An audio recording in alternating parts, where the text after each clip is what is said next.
முன்னாள் அமைச்சர் செந்தில் பாலாஜிக்கு நிபந்தனை ஜாமீன் வழங்கி உச்சநீதிமன்றம் உத்தரவு பிறப்பித்துள்ளது. இது தொடர்பான தங்களுடைய கருத்துக்களை பகிர்ந்து கொள்வதற்காக மூத்த பத்திரிகையாளர் துரைக்கருணா நம்முடன் இணைப்பில் இணைகிறார். வணக்கம் சார்.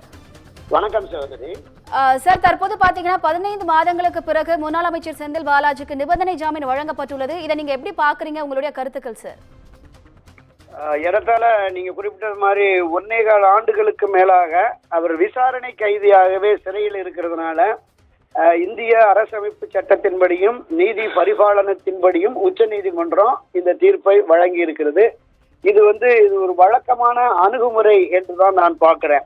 அதே மாதிரி அவருக்கு நிபந்தனை ஜாமீனும் வழங்கி இருக்கிறாங்க. 2 நபர்கள் 25 லட்சம் ஜாமீன் தொகை. குற்ற வழக்கு விசாரணைக்கு ஆஜராக வேண்டும். அதை தாண்டி அமலாக்கத்துறையில வாரம் திங்கட்கிழமை வெள்ளிக்கிழமை ஆஜராக வேண்டும் என்கிற மாதிரியான நிபந்தனைகளோடு இந்த ஜாமீன் வழங்கப்பட்டிருக்கிறது. ஏறத்தாழ ஒரு 15 மாதங்களுக்கு மேல விசாரணை கைதியாகவே சிறையில் இருப்பது என்பது ஒரு தனி மனித உரிமைக்கும் சுதந்திரத்திற்கும் எதிரானதுங்கிற கருத்தை தான் உச்ச நீதிமன்றம் வைத்திருக்கிறது. ஆனால் பொதுவாகவே அரசியல் பொது வாழ்வில் இருப்பவர்கள், அமைச்சர்களாக இருப்பவர்கள் இது போன்ற தவறுகளில் ஈடுபடக்கூடாது அப்படிங்கிற விஷயத்தையும் நீதிமன்றம் நிச்சயமா எச்சரிக்கையாக சொல்லி இருக்கிறது. நம்ம பொறுத்தளவுல என்னன்னா, இன்றைய முதலமைச்சர் மதிப்பிற்குரிய திரு ஸ்டாலின் அவர்கள் எதிர்கட்சி தலைவராக இருக்கிறபோது திரு செந்தில் பாலாஜி மீது கடுமையான பல குற்றச்சாட்டுகளை சொல்லி அவர் திமுக ஆட்சிக்கு வந்தோடனே சிறையில் தள்ளப்படுவார் அப்படின்னு சொன்னாரு.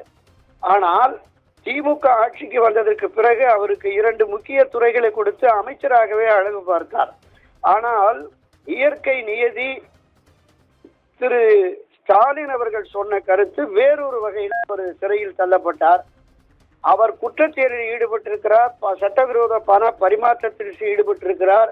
அவர் போக்குவரத்து துறை அமைச்சராக இருக்கிற போது பல்வேறு நிர்வாக சீர்கேடில் ஈடுபட்டிருக்கிறார். நியமனத்தில் ஊழல் செய்திருக்கிறார், கருவிகள் வாங்கினதுல ஊழல் செய்திருக்கிறார் என்பதையெல்லாம் திமுக தன்னுடைய ஆட்சி காலத்திலே சொல்லியது. இப்ப அந்த அடிப்படையில தான் அமலாக்கத்துறை, சிபிஐ எல்லோருமே ஆளுக்கு ஒரு வழக்க போட்டு சிறையில் தள்ளி இருக்கிறார்கள். விசாரணை முடிந்து விசாரணையில் சரியான சாட்சியங்கள், ஆவணங்கள் எல்லாமே சமர்ப்பிக்கப்பட்டு அவருக்கு தண்டனை வழங்குவதற்கு பல ஆண்டுகள் ஆகும் என்கிற சூழல்ல உச்ச நீதிமன்றம் இந்த நிபந்தனை ஜாமீனை வழங்கி இருக்கிறது. வெளியிலே அவர் அமைச்சராக இருந்து அமைச்சராக பொறுப்பேற்று அந்த அமைச்சர் பொறுப்பிலே இருக்கிற நிலையில் தேசிய கொடி போட்ட கார்ல வாரத்துல 2 நாள் அமலாக்கத்துறைக்கு போறது பொது வெளிகள்ல மக்கள் மத்தியில எப்படிப்பட்ட ஒரு தாக்கத்தை உருவாக்கும் என்பதை ஆட்சியாளர்கள் உணர வேண்டும் என்பதுதான் என்னோட பார்வை.